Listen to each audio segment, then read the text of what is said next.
I'm Dr. Candace Hughes, welcoming you today to our Living Loud, Living Long community podcast. We focus on healthy, well living for 50-up women. I want to let you know that you can now find exclusive content on our members-only platform. You can access our platform online and through our app. Look for us on our website at livingloudlivinglong.com.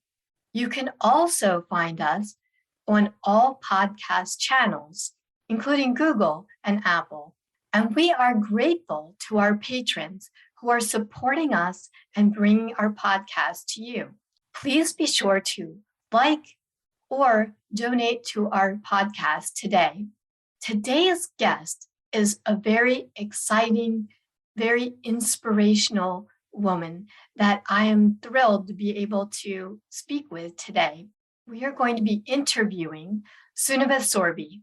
She is CEO and founder of Hearts in the Ice, which gives voice to people talking and sharing their passion about the Arctic and Antarctic, about our changing climate and how it affects all of us, no matter where we live. Sunniva was a member of the first all-women's team to reach the South Pole. Welcome, Sunniva. We are thrilled to be able to speak with you today about your adventures in the Arctic and Antarctic. Well, thank you, Candace. I'm really happy that you invited me. Thank you. Sunniva, could you tell us how you first got interested in being an explorer in the polar regions? Wow, that's a great question. I think I have to harken back to when I was 10 years old. I actually wrote a letter to NASA because I wanted to go to the moon. I think I've always inherently wanted to, seek far off places. Happily, I got a letter back from NASA, but they did tell me stay in school and that at some point, in your lifetime, maybe we will send a civilian in space. But there's been something fascinating for me about discovering vast open terrain. And I don't know where that comes from. It's just grew in me very early. And then fast forward, I'm now 30 years old. Not right now, mind you, but I was 30 years old. And my roommate told me that there's the first team of women that are going to ski all the way across Antarctica. And I did what a lot of people did. And I went, what? You're kidding me. And then I started looking into it because she was writing a story on the team. And a woman had dropped out of the expedition right before they were supposed to go to the Antarctic after they did a training trip across Greenland. So they were silently looking for a fourth. And my roommate at the time looked at me, we were having dinner, and she said, I think you would be perfect for the team. And I looked at her in utter disbelief that she would think I would be capable of doing something like this. And isn't that funny? We almost need someone else's permission to think big sometimes. And that was the light bulb that went off that encouraged me to call the expedition leader at the time, Anne Bancroft, and just say, I heard about the expedition, that they're looking for a fourth, and I'm not sure that I'm the person, but that I was willing to help the expedition in any way possible because I so believed in what they were doing. And fast forward, I ended up being that fourth person to be picked on that team. And then all of a sudden I went from the minor leagues to the major leagues almost overnight, and then officially called myself an explorer. That's a fantastic story. And it's, so wonderful that you were able to participate in that historic expedition. It was a very powerful expedition. It was the largest grassroots expedition of its kind. We did not get one corporate sponsor. There was a lot of trepidation around the fact that we were women and that we were saying we were going to do something that was very hard for people to actually visualize us doing because we weren't men. That was rather contemptuous in some ways, but we had a tremendous amount of groundswell support from citizens around the world, all over Europe, North America, South America, and they sent in $1, $5, and we raised $600,000 for our project. Amazing. It's absolutely amazing. It's the power of, that community effort because people did believe in us. So it was, I just feel to this day, that's probably one thing that I joined that I'm so proud of. And because it wasn't about us, it was about the collective effort of our entire community. Yes, as a community, we can do wonderful things joining together.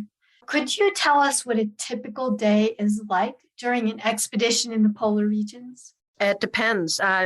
Tell me what polar region you want to go to, the Antarctic or the Arctic? Because I've done expeditions in both places and they're very, very different. Sure, you could tell us about the Antarctic. Okay.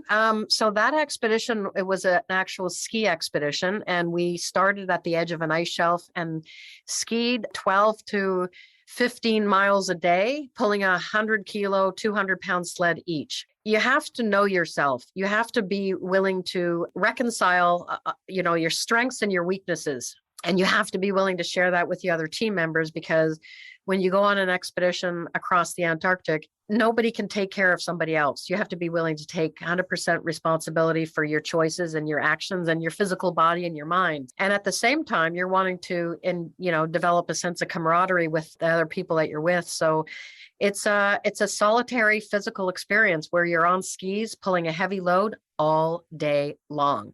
You plant your pole, you drag your sled, you take a breath, and you hit repeat. It's sort of the kind of thing that people would look at and go, why in the world would you even want to do something like this? Which is a valid question. Honestly, we're capable of so many things. There's something very spiritual about being in complete alignment with your mind, your body, and the spiritual part of yourself. It's a humbling experience, and it's also one that gives you a tremendous amount of strength. And we made history as the first women to ski to the South Pole. And we had thousands of kids from around the world join us via push pins on a map, because this is pre-internet. So it felt that we had a very important role to play in terms of being something visible that other young women can see, because you can't be what you can't see. And we wanted to show that strength comes in all shapes and sizes. Sometimes it's physical, sometimes it's cerebral, sometimes it's creative, but we wanted to really elevate the playing field and sort of beat the drum around gender equality, that it still does not exist. Yes, I really like that, to provide role models for women, just as you said, that if we don't see the role models, then we don't know that that's something we can attain, that's something we can go for. So I really like what you said about that. Thank you. I think it's so important. I mean, we've come a long way in our world in so many different areas, but we know that gender parity does not exist. We're still underrepresented in science. So we're continuing, with the Hearts in the Ice project now, continuing to just completely show up, in places where maybe we're underrepresented, or give voice to those who are underrepresented. So all of us are far more capable and powerful than we think, actually. Yes, and that aligns with our Living Loud, Living Long community. So I totally support that. I wanted to go back to something that you had mentioned just a short time ago about how challenging these expeditions are. And I wondered if you could tell us a little bit about how you do prepare for something like that, which is so strenuous, both physically and mentally strenuous. It's really like an elite athletic activity that you're doing here, which many people may not realize if they haven't participated in something like that. How do you get ready for that sort of activity? Oh, Candace, that's a great question. It's interesting. I had a series of thoughts scrambling in my brain when you asked that. The preparation that maybe goes under recognized to pull off either an expedition to the South Pole, or what I have recently come off of, which is a 19-month voluntary self-isolation in a remote trapper's cabin with no running water and no electricity, all to give voice to climate change and to engage youth around the world. Your whole world, the world that you knew, you leave behind, and you come back changed. And so the preparation, it's absolutely logistical in terms of getting gear ready, making sure you have all your supplies, that you take care of your finances before you leave, that you've written out your will, and that you have every element of technical support for all those worst case scenarios that you hope never happen, but that could happen.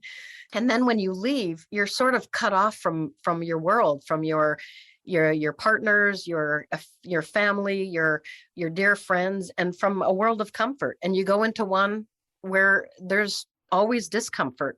And so oddly enough, it's not like that I seek out pain or discomfort, but you find a way of redefining what comfort is for you. And I find that experience to be when you've left your world behind and you go back to somewhere where your life is pared down and very simple. There's something very rich about that experience where you are living with what you need, what you have, and you can find deep joy and satisfaction in the very thing that you're doing, whether it's an expedition across somewhere or you're stationary as we were for 19 months. It's a real gift to be able to sit in quiet, peaceful solitude to contemplate. That's such a luxury in our world for most of us. And to see, how can I, as a woman at this point in my life, how can I continue to serve? And how can I continue to be authentic in how I show up and protect what I love? The leaving part is very hard. And the coming back part is also very hard. You come back to a world where it's full of excess, way too much chatter, way too many ways we're wasting food, energy, each other's time. It's pretty traumatic coming back from things like this. So the reentry actually has been a little difficult after this 19-month of isolation. Yeah, so it's almost like a meditation in a way where you are learning more about yourself, learning more about how you are relating to nature. It's fantastic. And it's also a way to really create a narrative around how much we need each other as people. Hilda and I did not do the we did not start the Hearts on the Ice project to show how powerful she is and how powerful I am. On the contrary, this was a non-ego project completely. We left our full-time jobs to start this. And what we wanted to do was to really share our love for these polar regions and share our whatever narratives and stories of the ways we were living to show how powerful women are. Because our entire community around Hearts on the Ice has grown to represent 60% women around the world. And we want to lift each other up. And we want to continue to share how valuable it is if somebody has given you a hand up, put a hand down to somebody else. And how working in community with each other, we probably never would have war out there, because we don't believe in war. We believe in collaboration and working with a heart and soul. What is your next challenge? You have worked on so many exciting, fascinating things. Is there something you have coming up next that you would like to share with us? Yes, I think the Canadian Arctic project is coming up, and it's a big challenge because it's going to be in Cambridge Bay, Nunavut, which is where there's a huge facility called that Polar Knowledge Canada runs. And basically, Hilda and I have this idea for this project, which is putting all the technical tools into the hands of the Inuit, but they don't trust scientists. And so we need to go into this community and establish trust with the elders and the community, and then listen and help understand what sort of challenges they're faced with, and then build our project around that. So it's a very different way of operating. But it's fascinating because we want them to understand that the only reason we're doing this is to give them a voice. And so there's a lot of logistical considerations around this project, and there's fundraising to be done, and a lot of phone calls to be had. But it remains the candle that's burning for both of us. It sounds like a very worthwhile project. I think so. And if people want to follow along, you just go to our website, heartsontheice.com, and we put out monthly newsletters and things like that to keep people in touch. And then also we host school calls twice a month with different experts on various topics. Oh, that sounds wonderful. And I think the school calls sound like a great way to help both the students and keep the knowledge going with your expedition. Absolutely. We reached over 100,000 youth from our little trapper's cabin over the course of 19 months. And I have to tell you, Candace, there was not one expert that wasn't stumped, because the kids have so many smart questions. That's one way to stay young, is hang around the youth. Yes, definitely. I feel like we do need to keep information going across the generations, and we can always learn and share. That's how I look at things. That's what I try to do with Living Loud, Living Long, is although we are for 50 Up Women, we want to keep that connection going and information sharing with all different age groups, because that's, as you said, it keeps us active and engaged with our world. Yeah. And I love what you're doing with your podcast, Candace. I think it's a very powerful thing. And I'm sure you've had amazing speakers over the course of the months and years. And it's so important for all of us women. We're stronger together. Absolutely. Yes, I believe that as well. Well, I've really enjoyed speaking with you today, Sunniva, and so happy that you were able to have time to visit and talk and share with our community. Thank you. It's been my honor and pleasure to have some time with you, Candace. Thank you very much. Looking for a positive, uplifting community for 50 and up women? We celebrate 50 and up women who are living loud, living long, with authentic stories of real people who are creating the life they want, winning athletes, entrepreneurs, and creatives. We are tsunami wiping away outdated ideas of who we are. We give voice, we give visibility, we give community, learning, sharing, changing, vibrant, healthy, strong. If that's you, you belong with us. If you enjoyed our podcast, support our work by clicking like, subscribing, becoming a member of L4 at livingloud.livinglong.com, and donating to our Patreon account so we can keep bringing you awesomely inspiring people. See you next month.